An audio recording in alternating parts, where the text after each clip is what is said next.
Good evening, everybody. My administration has been closely monitoring the situation in Egypt, and I know that we will be learning more tomorrow when day breaks. As the situation continues to unfold, our first concern is preventing injury or loss of life.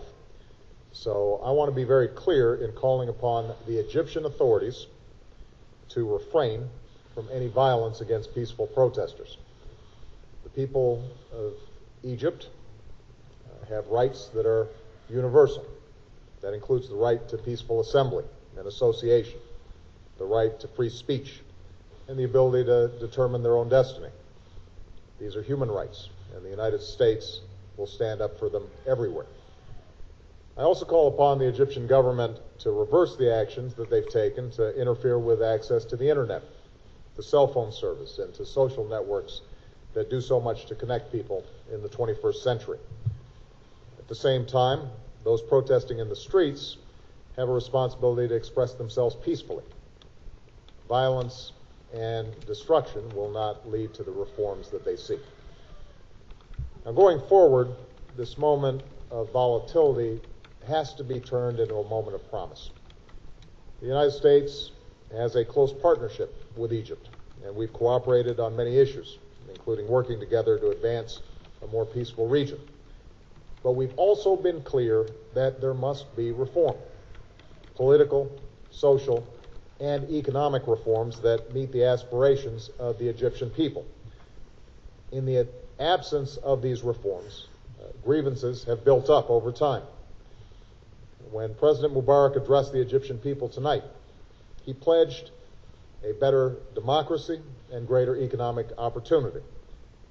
I just spoke to him after his speech, and I told him he has a responsibility to give meaning to those words, to take concrete steps and actions that deliver on that promise. Violence will not address the grievances of the Egyptian people, and suppressing ideas never succeeds in making them go away.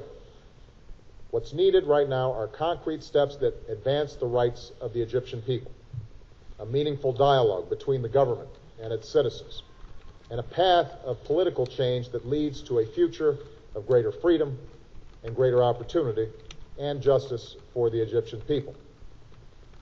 Now, ultimately, the future of Egypt will be determined by the Egyptian people. And I believe that the Egyptian people want the same things that we all want: a better life for ourselves and our children, and a government that is fair and just and responsive.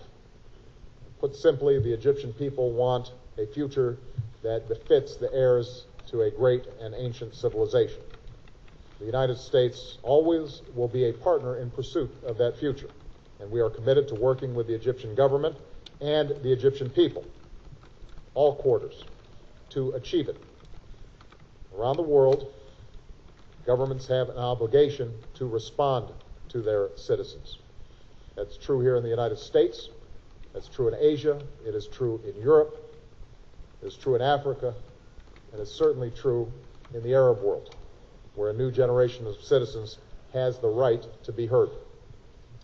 When I was in Cairo, shortly after I was elected president, I said that all governments must maintain power through consent, not coercion. That is the single standard by which the people of Egypt will achieve the future they deserve.